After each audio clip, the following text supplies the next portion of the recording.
here it is, the latest Dave Miller Concepts project made out of junk, dug out of a hole in Idaho, literally. Originally got it for Marty Tribe Series, 100cc Works Revenge.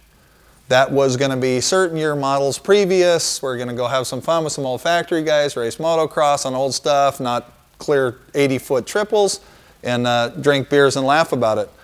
Unfortunately, Marty, who has 3 or 4 bikes, couldn't make the old junk air-cooled shit live, and had to keep going later bike, so I had a fleet of 74s, had to get rid of all of those. Now they're talking about using your fuel-injected 450 YZ, pull the hoses off of it and sleeve it to 100 is legal, so it just didn't sound like fun anymore.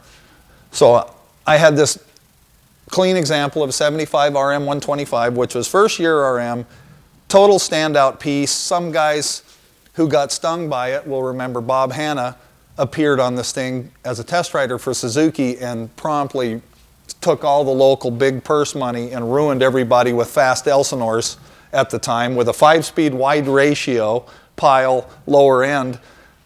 Fortunately, they had hooked this 9-port $1,000 list price cylinder, better pipe, better ignition to this thing and made the thing a runner. Put big forks on it, big wheels. So I built this as a personal race bike that I was going to cannibalize into 100cc, and thank God I didn't.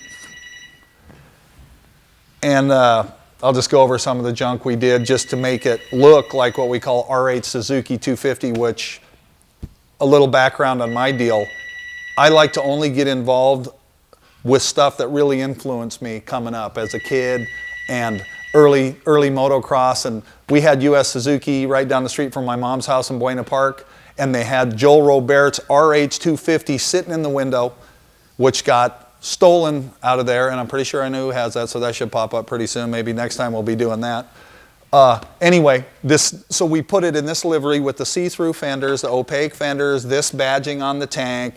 You know, the RMs already had this bitchin' little big cylinder, small clutch motor, shrunk to Kickstarter, neat pipe we make, big screws, flatter seat. It's all RH styled stuff, which, is to me very appealing. The color combination, the striping, the badging, certain standout stuff on Works Suzuki's always. Were the first Works bikes, actually, they had trick work stuff before they made their dirt models. So unlike all the other manufacturers, they really didn't sort of have a street bike modified. They said, hey, we need this thing with light wheels, powerful motor, low center of gravity. They built that first, and then they said, hey, we need to sell these to the public, so that's where TMs and RMs came from.